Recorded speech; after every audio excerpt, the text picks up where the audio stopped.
भाई स्क्रॉल मत कर प्लीज।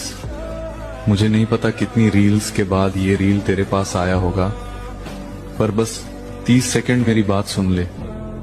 मैं असम का एक छोटा सा कंटेंट क्रिएटर हूँ जो लोगों को मोटिवेट करने की कोशिश करता है, लेकिन सच बोलूं तो कभी कभी लगता है कि मेरा वीडियो बनाना बेकार है, क्योंकि मोटिवेशन वाली रील्स पर व्यूज नहीं आते और लड़कियों के डांस वाले वीडियोस पर मिलियंस व्यूज आ जाते हैं। शायद मेरी मेहनत किसी को दिखे ना दिखे, पर अंदर से टूटना कैसा लगता है ये सिर्फ मैं जानता हूँ।